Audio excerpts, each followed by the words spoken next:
सबसे पहले आप आएंगे यहाँ से, आपने आके गैस खोलनी है बस, हल्की सी खोलनी है सिर्फ, बस इतनी सी खोलेंगे तो इनफ है हमारे लिए। ओके हमारा तो ठीक, 5 मतलब के करीब, लेस देन हाफ से हमने राउंड घुमाना है इसको। बिल्कुल इनफ, 1 भी घुमा लें। ओके। कुछ में ऐसा होता है, कुछ सिलेंडर में कि हल्का सा खोलेंगे ना यहाँ से लीकेज शुरू हो जाती है, ऐसे तो ही, उनके लिए ज़रूरी है पूरा खोल दें, फिर उसे ठीक है, खोल दें, ठीक है। क्योंकि वो आगे तो उतनी जाएगी जितने हम रेगुलेटर से देंगे। इशू नहीं है, हाँ, हमने यहाँ अपने से रेगुलेटर से कंट्रोल करना है इस चीज़ को, हल्का सा खोल दें रेगुलेटर। इसको। और देखें सिलेंडर का प्रेशर कुछ भी हो, अब ये कल 12 था, परसों 12 था, आज 10 के नीचे, कल 10 हो गया था, आज ये हाफ यूज़ हो गया। वो अक्सर यहाँ से लीक हुई है। हमारा जो है ना मेन कंसर्न ये है कि ये वाला प्रेशर जो है ये 0.5 से 0.6 के दरमियान होने चाहिए। 0.5 to 0.6, इससे कम होगा तो इंस्ट्रूमेंट आपको खुद इन्फॉर्मेशन दे देगा कि भाई ये कम है, प्रेशर कम है, okay, argon is not enough. ठीक है। ये एरर आ जाएगा। देन और हम क्या करेंगे? बस तो थोड़ा सा आप बढ़ा दीजिएगा, देखिए जैसे ये है ना, ओके, ये मैं इसको कम कर रहा हूँ अभी, ये कम है, ठीक है। अब आपने बढ़ाना है इसको 0.6 तो आराम से जा सकते हैं आप, देखिए बढ़ा दिया, जी जी, ये 0.6 तक चलेगा। और अगर हम 0.6 से ऊपर चले ऊपर जाते हैं तो नहीं फिर हम कम कैसे करेंगे? बस इसको बंद किया, ऐसे कम कर हो लेंगे तो एकदम। वो वहाँ से फ्लशिंग होगी, तो जैसे ही यूज़ होगा ना तो वो हो जाएगा। ठीक क्योंकि है। अभी यूज़ नहीं हो रहा तो मैं कम कर भी दूंगा तो आपको यहाँ पे इम्पैक्ट नज़र नहीं आएगा। हाँ ये बिल्कुल ऐसा ही है, उधर ही खड़ा है। ठीक है ना, हालांकि फिर हम मैंने उधर कम से कर दिया। फ्लशिंग करके इसको कम करेंगे पहले। यहाँ से इसको, अच्छा इसको खोले वगैरह नहीं चलाएंगे, सबसे पहले सिलेंडर गैस को खोली खोलेंगे। आपने। ओके, नॉर्मली इसमें से लीक हो रहा है तो इसलिए मैं आपको कह रहा हूँ बंद करके जाएं, बिल्कुल, नहीं तो जो ऐसा सिलेंडर ओपन ही रख, लीक नहीं हो रहा तो उसको हमेशा ही खुला रहना। ठीक है, आपने बस यहाँ से ऑन करना है इसको पहले, जी, उसकी थोड़ी देर बाद ये बटन दबाना है, ये आ गया, थोड़ा सा नीचे चला गया था। 250 यहाँ पे 250 टारगेट है हमारा टारगेट एक्चुअली टेम्परेचर है, अभी ये 249 PVSV क्या चीज़ है? जी PV और SV मुझे याद नहीं है इसका क्या है, बस ये कि ये समझ लीजिए ये टारगेट है टेम्परेचर और ये हमारा। करंट टेम्परेचर है आपका, ठीक है। ये इसका एम्पियर मीटर है कि जितना जैसे इसको पावर मिलेगी तो यहाँ पे 0 से ऊपर चला जाएगा, ये ठीक है, 3-4 एम्पियर लेता है, ठीक है। जैसे ही होगा तो 0 हो जाएगा। अच्छा ये और ये आपने इस्तेमाल नहीं करना है, इसमें देखें आपने रीजनरेशन लिखा हुआ है आपने, जी, रीजनरेट ही, ये रीजनरेशन हमें नहीं करनी अभी, अभी ओके। ये होगी कोई 1.5-2 साल बाद, 3 साल बाद होगी। ठीक है, रीजनरेशन का मतलब ये होता है कि फर्ज करें जैसे कोई फोम का टुकड़ा है, जी, कहीं पर पानी गिरा हुआ है, आपने उसको साफ कर लिया, बिल्कुल ऐसे, ऑब्जॉर्व कर लिया उसने, ठीक है, और ऑब्जॉर्व कर लिया, और एक वक्त आएगा कि वो एब्जॉर्व करना बंद कर देगा, ठीक है, ठीक है ना। अगर पानी बहुत ज़्यादा होगा तो वो पानी पे डालेंगे तो एब्जॉर्व नहीं करेगा, क्यों कि वो सेचुरेट हो गया, जी, ठीक है। अब आप उसको लेके जाएंगे सिंक में, आपने निचोड़ दिया, ठीक है, आपने रीजनरेट कर लिया उसको, दोबारा से इस काबिल हो गया कि एब्जॉर्व करने के, ठीक बिल्कुल है। ठीक है, तो यहाँ पे जो इसमें कॉलम्स लगे हुए हैं वो इम्प्योरिटीज़ को एब्जॉर्ब कर करके कोई जब 20-25 सिलेंडर हो जाते हैं ना तो वो सेचुरेट हो जाते हैं। सही, तो फिर आपने करना ये होता है कि उसको रीजनरेशन पे लगाएं उस तरह के, अब इम्प्योरिटी को बाहर निकालेगा वो, सही, इम्प्योरिटी को बाहर निकाल लेगा तो फिर आप दोबारा से यूज़ कर सकते हैं इसको। ठीक है। ये रीजनरेशन का प्रोसीजर इसी है। तब तक ये लॉक है, ये मतलब बटन दबाएंगे तो शुरू होगा, ओके। हाँ ये ड्यूरिंग नहीं कीजिएगा, क्योंकि मैं पता है क्या इसलिए कह रहा होगा? हूँ कि अगर ये मिस्टेक से हाँ, हमारा, तो ये मैंने जो पिछली जगह गया था ना मैं वहाँ पे, ये बोतल के कैप चिपका दिए थे उन्होंने, ताकि गलती से भी कोई वो ना कर, बोतल के कैप लगा दिए ताकि गलती से भी ये ना हो, गलती से भी ना कोई पुश ना कर दे, मेरे खाली ये तो नहीं लगेगा, हाँ ये लग जाएगा, ठीक है, इसमें हल्का सा कोई ग्लू गन वगैरह लगाते हैं, ओके। ये आसानी से नहीं उतरे, और ये भी ना हो कि एल्फी लगा उतरेगा नहीं, खराब नहीं, इनको कवर कर लें हम। कवर करते हैं मतलब ये सही, या ये रख के और टेप लगा दें ताकि जो बंदा क्लीनिंग वगैरह कर रहा है यहाँ पे वो गलती से हाथ भी नहीं लग जाए, उसको बताओ कि टेप लगाओ, इसका मतलब है किसी मकसद से लगाओ। ठीक वैसे है। तो यहाँ पे अच्छे पढ़े लिखे लोग ही आएंगे, नहीं आएगा इंशाल्लाह। अगर लेट सपोज ये गलती से भी हो जाता है, गलती से हो जाता है तो आउटकम फिर क्या होगा क्या कि रीजनरेशन के वक्त जो है आपने वो पाइप जो है ना इंस्ट्रूमेंट में से निकालना है, क्योंकि आप नहीं चाहेंगे कि जो इम्प्योरिटीज़ निकलें और वो इंस्ट्रूमेंट में चली जाए, बिल्कुल वो ऐसे नहीं चाहेंगे आप। नहीं चाहेंगे, तो उस वक्त आपने, मैं इसीलिए कह रहा हूँ कि इनको कवर कर दीजिएगा, कर देंगे। क्योंकि आपने बटन गलती से ही दब गया ना, अगर तो 2 का दबाया ना फिर तो कोई मसला नहीं है, अभी हम कर रहे हैं नंबर 1 यूज़, बिल्कुल ऐसे ही ठीक है ना। अगर 1 दबा दिया आपने तो क्या होगा, उसमें से इम्प्योरिटीज़ निकलेंगी और इंस्ट्रूमेंट में चली जाएंगी, फिर तकरीबन कोई 4 से 5 दिन लग सकते हैं उन इम्प्योरिटीज़ को फ्लश करने में, और यहाँ एक सिलेंडर लग जाएगा, ज़ाया हो जाएगा मसाला। तो ये बड़ा क्रिटिकल काम है, इनको किसी को छेड़ने नहीं दीजिएगा, ठीक है। इस्तेमाल नहीं करना। अच्छा, ये हमारा बेसिकली इस हम मशीन के पार्ट को बोलते हैं प्योरीफायर। ये प्योरीफायर है, ओके। और इसको मैंने आपको जैसे कल भी बताया था, अभी दोबारा बता देता हूँ। ये फ़र्ज़ कर लेते हैं यहाँ से 50 ppm की इम्प्योरिटी आ रही है। 50 ppm कुछ भी नहीं है, 10 लाख में से 50 पार्टिकल है। ओके, ठीक है, लेकिन हमें वो भी नहीं चाहिए। ठीक है। तो हम क्या करते हैं, प्यूरीफायर से गुजार लेते हैं। इसमें 250 डिग्री सेंटीग्रेड पे पहले वो गैस गर्म होती है। उससे क्या होता है कि आपके जो अगर अंदर कोई मॉइस्चर है, अगर है, तो वो निकल जाएगा उसमें से। गर्म करने से क्या होता है, मॉइस्चर निकल जाता है। बिल्कुल ऐसा ही है। फिर उसके बाद आगे 2 ट्यूब्स और लगी हुई हैं, टाइटेनियम बेड लगा हुआ है, एक जो है मॉलिक्यूलर सीव भी है। मॉलिक्यूलर सीव के अंदर क्या होता है कि वो बड़ी छोटी सी जगह होती है, उसमें बड़ा मॉलिक्यूल निकल ही नहीं सकता। ठीक है, छन्नी लगी हुई है, समझ नहीं सकता। एक साइज से बड़ा पार्टिकल उसमें से नहीं निकल सकता। ठीक है, ठीक है, तो इसमें आर्गन के पार्टिकल के हिसाब से ही उसमें होल बना हुआ है, उसमें से वो आर्गन का मॉलिक्यूल ही जा सकता है। ठीक है। और कॉपर बेड पे ये होता है कि जो कोई अगर अंदर हाइड्रोकार्बन है, क्योंकि पूरी ऑक्सीजन ले रहे हैं, हाइड्रोजन वो कार्बन डाइऑक्साइड निकाल रहे हैं, तो जो भी है एनवायरनमेंट के अंदर हाइड्रोकार्बन जो है बहुत सारे हैं, बिल्कुल वो भी इम्प्योरिटीज़ हैं। इसको तो आर्गन चाहिए, आर्गन के अलावा ऑक्सीजन भी इसके लिए इम्प्योरिटी है, हर चीज़ इम्प्योरिटी है। बिल्कुल। ठीक है, तो वो इसमें से जब बाहर निकलता है तो 2 ppm की इम्प्योरिटी रह जाती है आर्गन के अंदर। 50 में से भी 2 रह गए, तो ऑलमोस्ट 99.999% प्योर हो गई आपकी। वैसे तो हम लेते हैं बहुत अच्छी, बिल्कुल। आपको पता है पाकिस्तान में भाई कुछ पता नहीं है, इसको चेक करने का कोई तरीका नहीं है हमारे पास। ओके, तो इसलिए हम इसके साथ ये प्योरीफायर लगाते हैं। सही। और फिर एनालिसिस आपका यहाँ से इसमें हम अपनी जस्ट आर्गन गैस को प्योरीफाई कर रहे जी, हैं। हर ठीक है, गैस को ठीक प्योरीफाई है। करना इसकी बैक साइड पे हम चले, आ जाए। हाँ जी, ताकि हम इसको पूरा एक ही दफ़ा ना समझ सकें कि ये क्या है। ये गैस इन, गैस इन, तो वो सिलेंडर से जो आएगी वो यहाँ आएगी। ओके आ रही है? जी, बिल्कुल ये वायर जा रही है। ठीक है, ये हमारी एसएस की वायर ट्यूब है। ये पता नहीं कौन सा मटेरियल है, एसएस ही होगा, पता नहीं कौन सी स्पेशल मटेरियल है। 8 नंबर वगैरह लिखा हुआ है, हाँ, लेकिन वो नहीं है। अच्छा, फिर यहाँ से गैस आउट है। गैस आउट हमें कहाँ चाहिए, अपने इंस्ट्रूमेंट के साथ चाहिए। ये ये हमारा गैस आउट आ रहा है, और ये लग रहा इसकी है यूनिट बन हमारा गई है ये जी। ग्लास ट्रांसपेरेंट पाइप जो है हमारा, टेफ्लॉन का या PTFE कहलाता है। ठीक है। ये आपका इसमें चला गया गैस। ठीक है, वहाँ से प्योरीफायर से जस्ट ये हमारा एक पाया ट्यूब लग रही है इधर। इसको ऑन करना है। इसको ऑन करिए यहाँ से। जी, ऑन हो गया, इंस्ट्रूमेंट ऑन हो गया यहाँ से। कंप्यूटर ऑन करेंगे आप। कंप्यूटर ऑन करने के लिए यहाँ पे एक स्विच है, यहाँ दबा देंगे। ये हमारा स्विच है यहाँ पे। ये देखो, ये LED ऑन हो गई सामने से। हाँ, बिल्कुल हो गए। इंस्ट्रूमेंट, ये कंप्यूटर भी ऑन हो गया। हाँ, यूपीएस हमारा ऑनलाइन यूपीएस है। हाँ, हम नॉर्मल यूपीएस क्यों नहीं अटैच कर सकते हैं यहाँ पे? हम थोड़ा सा जो मार्केट में ऑफलाइन या लाइन इंटरैक्टिव 3 तरह के यूपीएस होते हैं। बिल्कुल ऐसे एक ही। ऑफलाइन होते हैं, ओके, उसमें एक रिले लगी होती है कि जो कि जब जैसी लाइट जाती है तो वो रिले जब पावर जाती है तो कट टक्कर आउट के नीचे गिर जाती है। बिल्कुल ऐसे। ठीक है ना, वैसे वो एनर्जाइज रहती है जब तक पावर होती है, जब तक एनर्जाइज रहती है। तो उसके अंदर ड्रॉबैक ये होता है कि जब लाइट चली जाती है तो due to some magnetic induction की वजह से थोड़ी देर वो रिले चिपकी रहती है। बिल्कुल। जब वो पावर नीचे ठक करके फिर नीचे आती है तो वो उसके दौरान जो है ना आपका कंप्यूटर जो है रीस्टार्ट हो जाता है। जी, ठीक है, वो ऑफलाइन हो गई, वो तो आप बिल्कुल ही यूज़ नहीं कर सकते। अपनी इस इंस्ट्रूमेंट के ऊपर, इस स्पेक्ट्रो इंस्ट्रूमेंट के को ऊपर तो नहीं कर हम सकते। ठीक है, रिकमेंड ही नहीं करते उसको। ओके। क्योंकि अगर आप गलत सड़का तो झपकता भी तो क्या मसला है, घर के अंदर तो आप कोई इशू नहीं है। हाँ जी, लेकिन एनालाइजर जो होता है उस पर आप ये चांस नहीं ले सकते कि झपकी मार दे तो पता है रीसेट ही हो गया। जी बिल्कुल। जब कंप्यूटर रीसेट नहीं हुआ, वो इंस्ट्रूमेंट रीसेट हो गया, तो वो कम्युनिकेशन एक मतलब टूट जाए, फिर आपको रिस्टार्ट करना पड़ेगा सारा। अच्छा, लाइन इंटरैक्टिव के अंदर ये होता है कि लाइन को कंडीशनिंग होती है, वो हर वक्त मॉनिटरिंग होती रहती है ये, लेकिन उसमें 4 से 5 मिली सेकेंड का आता है ब्रेक आता है। उधर तो 1-8 सेकेंड का आता है, यहाँ मिली सेकेंड का आता है।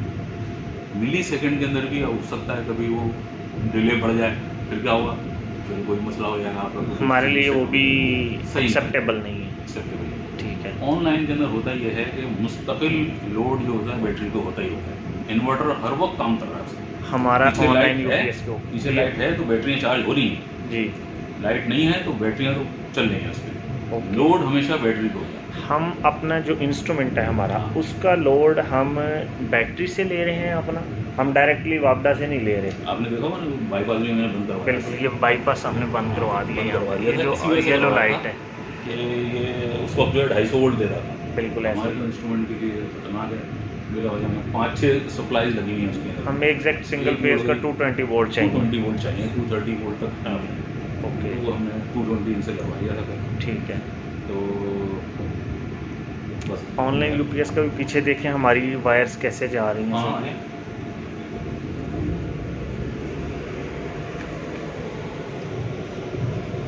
ये तो इसमें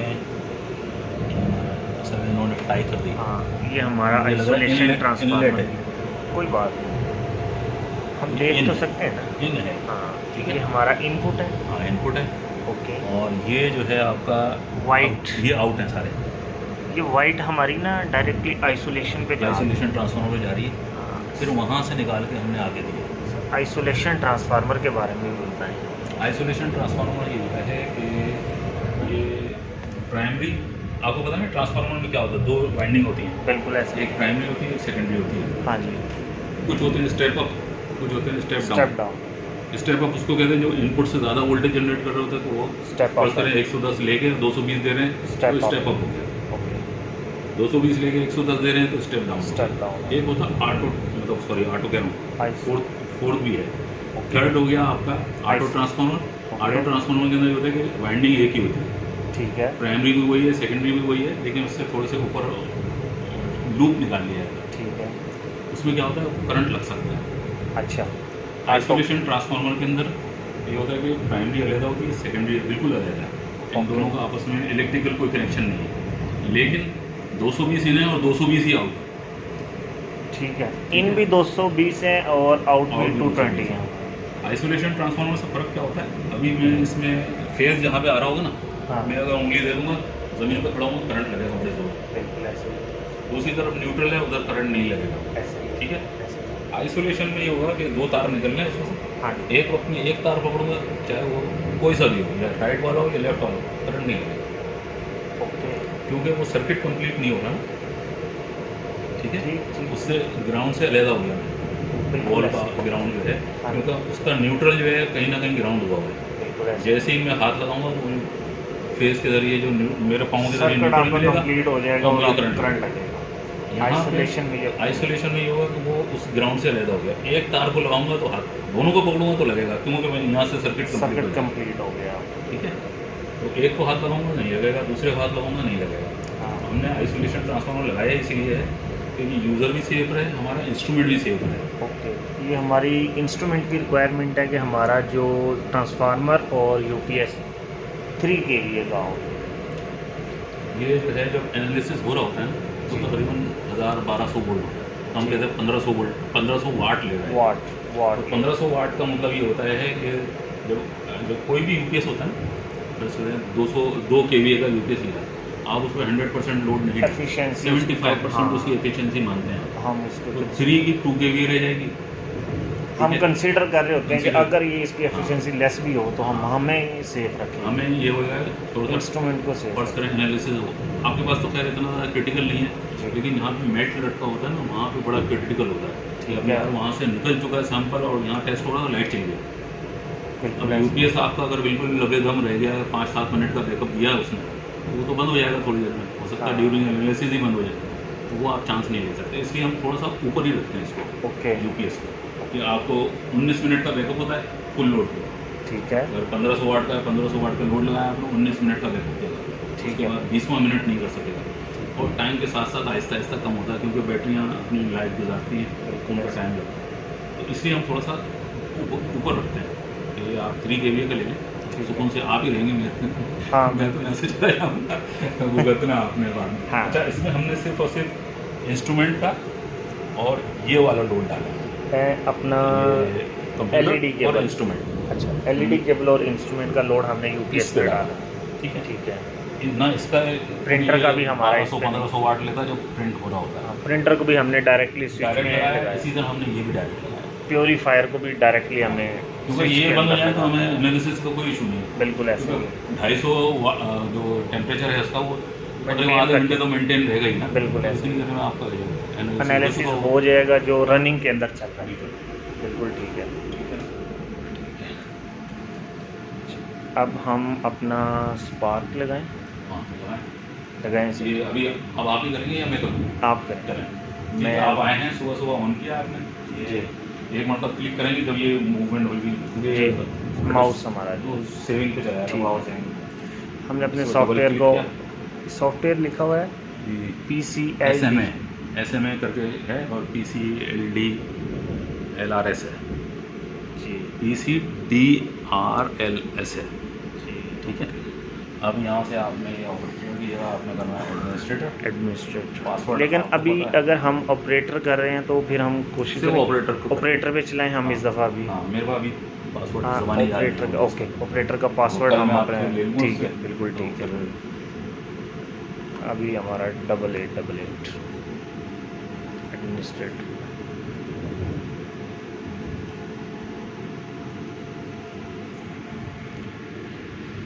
अब ये कह रहा है मुझसे कि वो लाइट रूम में हमें वो डाल दूँ, पर्जिंग कर दूँ थोड़ी सी। ठीक है कर दें, पता नहीं कब से बंद है। ठीक है। अब ये खुद ही करेगा और ये बंद हो जाएगा। ये आपकी मेन एनालिसिस स्क्रीन है। जी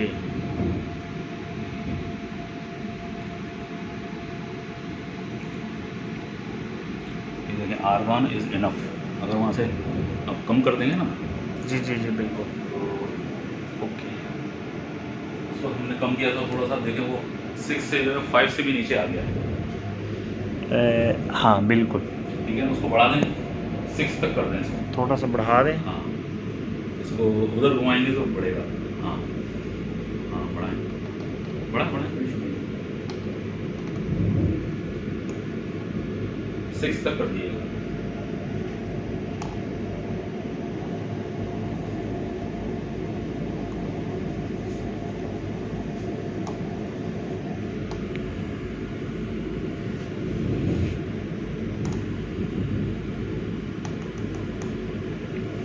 तकरीबन हमने 6 के इसके पास ले बस लिया, ठीक है, बस 6 से ऊपर 5.75 पे ले लिया। बस क्या?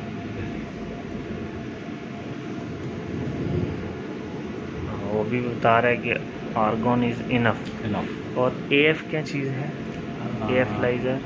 लेजर का मतलब ठीक है, ये भी ओके। लेजर का मतलब है आराम है, सुकून है। और LS। मैं पूछ के बता दूंगा आपको, ठीक है, ज़बानी याद नहीं कोई है। बात नहीं। ये आपके इंस्ट्रूमेंट का सीरियल नंबर है। हमारे इंस्ट्रूमेंट का। ओके। अब ये टेम्परेचर जो है इसका तो ठीक है, MDL ये जो है ना, टेम्परेचर हाँ, और VC और VC टेम्परेचर। टेम्परेचर इसके मैनुअल के अंदर लिखा हुआ है क्या है, ये भी लिखा होगा। ठीक है। तो वो उसमें से देख के मैं आपको बता दूँगा। और थोड़ी वैक्यूम। देर लगेगी। वैक्यूम इसके अंदर असल में ऑप्टिक्स वही है जो कि जिसके अंदर ये वैक्यूम पंप भी इस्तेमाल होता है। तो बिल्कुल वो यहाँ पे हम वैक्यूम नहीं इस्तेमाल कर रहे हैं, सही। लेकिन वो वैल्यू आ रही है, ये उसने बोला था कि आएगी। हमने अपने टेस्ट के लिए हमने जस्ट अपने SMA सॉफ्टवेयर को ओपन कर, बिल्कुल ये डायरेक्टली मशीन के साथ ऑलरेडी कनेक्टेड है। कनेक्टेड है। कनेक्टेड है इसके थ्रू आपका ये लैन केबल है, यहाँ पे ये लैन केबल है जी। ये लैन केबल यहाँ से यहाँ गई है। ओके ये निकला होगा फिर नहीं चलेगा, आपको क्या करेगा, इंस्ट्रूमेंट है ही नहीं। ओके। ठीक है, ठीक ठीक ठीक ठीक। मुझे ज़्यादा टाइम ले रहा है, इसको मैं मैनुअली भी स्टॉप कर सकता हूँ। ठीक है, स्टॉप। लेकिन हमने मैनुअली नहीं करना जब कोशिश कीजिएगा ना करें, क्योंकि 4-5 मिनट लगेंगे। अपना हो जाएगा। फ्लश हो, अपना कंप्लीटली प्रोसेस पूरा करें, उसके बाद हम अपना काम स्टार्ट करें। ठीक है, इसके बाद आपने जो है यहाँ से ये ब्रश है ना, ओके ब्रश कोशिश कीजिएगा यहीं रख लें, ठीक है। यहीं से उठाएं और ये आपने टिप क्लीन करनी जस्ट टिप क्लीन, बिल्कुल ऐसा ही। है। आपने रखना है सैंपल, आपको अंदाज़ा हो जाएगा कहाँ लेना है स्पार्क। आपने ये सामने देखेंगे तो हल्का सा नज़र आ रहा है, कुछ शेड नज़र आ बिल्कुल रहा ऐसे, है, बिल्कुल कहाँ ऐसे। होगा स्पार्क, यहाँ होगा। इसके बाद आपने इसको यहाँ से दबाना है जी। यहाँ से नहीं दबाइएगा, ठीक है। यहाँ से दबाइएगा। ये लॉक हो गया वहाँ, और यहाँ आपने देखें स्पार्क का आइकन बना हुआ है, ये आपने स्पार्क का बटन दबा दिया। अभी हमने अपना ये जो सेटिंग की है 0/5, it mean 0 operation progress. 5 steps हैं, उसमें से 0 हुआ था, अब पहले पे गया है। ओके। इसमें क्या हो रहा है, प्री स्पार्किंग हो रहा है। प्री स्पार्किंग के दौरान वो शटर मैंने दिखाया ना आपको, जी, जी। अभी मेरी आंखों के सामने आया हुआ है। इंस्ट्रूमेंट के अंदर कोई लाइट नहीं जा रही है। सही। अब जो है वो पीछे हट गया, छिंक करके आवाज़ आई थी ना, जी जी वो बिल्कुल। पीछे हट गया। अब लाइट अंदर जा रही है। एक्साइटेशन स्टेज 1, 2 भी हो गई, 3 भी हो गई, अभी Flash आपका done 5 टोटल हो गए। ओके, ये आपका हमने एनालिसिस इसमें कंप्लीट आ रिजल्ट गया। दे दिया। हम एक आपको जो कैलिब्रेशन जो है मैं कल कर लूँगा, अगर आपने अभी करनी है तो अभी कर लेते हैं, अभी हमारे पास टाइम है। कोई कैलिब्रेशन किस चीज़ की? वो कैलिब्रेशन होगी, ये डन हो गया हमारा ये तो complete हो प्रोसीजर। गया। हम उसके बाद अब सिस्टम को बंद करें दोबारा, किस तरीके से हमने बंद करना है सर? जैसे कंप्यूटर बंद होता है, जस्ट अपनी एलईडी ओपन नहीं यहाँ से डायरेक्ट बंद नहीं करेंगे हाँ आप, जी। आप ये करेंगे, ओके एनालिसिस ओके, एग्जिट करते हैं।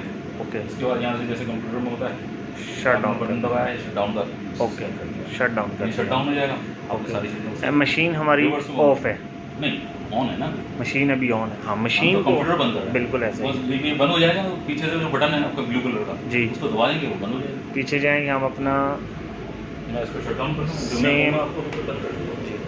नहीं अभी मैं बंद नहीं कर रहा, हाँ। जस्ट मैं दिखा रहा हूँ कि जब हमने मशीन को बंद करना है तो हमने अपने इस बिल्कुल, बटन आप को कर दें। प्रेस कर देना कर है। दें। मैं कर दूँ इसको, ये हमारी मशीन बंद हो गई, मशीन भी बंद हो गई, कंप्यूटर भी बंद हो गया आपका। कंप्यूटर भी बंद हो गया।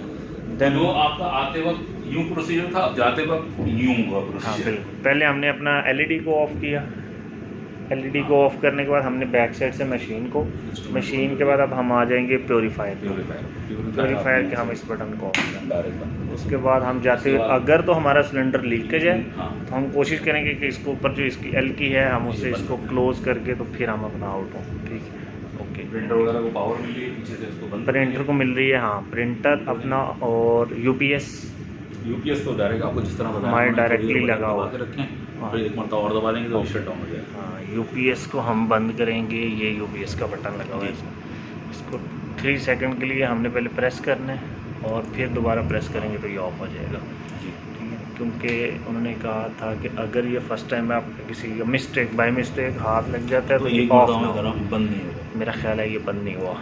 दबा के रखें, इसमें कोई ना कोई चेंज आएगा। शायद हमने टाइम कम दिया था।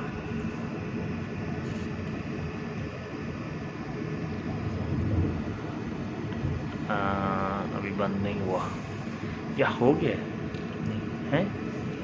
एसी अवेलेबल है, ये आउट है ना, ये आउट वेव फॉर्म जो बनी हुई आ रही है, ये हो गया बंद। अब वो बंद हो गया, हाँ बिल्कुल ऐसे अब बंद हो गया। इसी तरह हम हमने प्रिंटर आउट उसकी जो है ना वो वेव फॉर्म जो आ रही थी वो बंद हो गई। बिल्कुल ऐसे ही, और सिर्फ चार्ज हो रहा है। अब हमें जो शो हो रहा है वो सिर्फ ये है कि चार्ज हो रहा है। इसी तरह हम जाएंगे अपने प्रिंटर को ऑफ कर देंगे यहाँ से, प्रिंटर ऑफ करने के बाद हमारा ये सिस्टम क्लोज हो गया और हम अपनी लैब से आउट हो जाएंगे। Okay, thank you. शिफ्ट आपकी जाएंगी।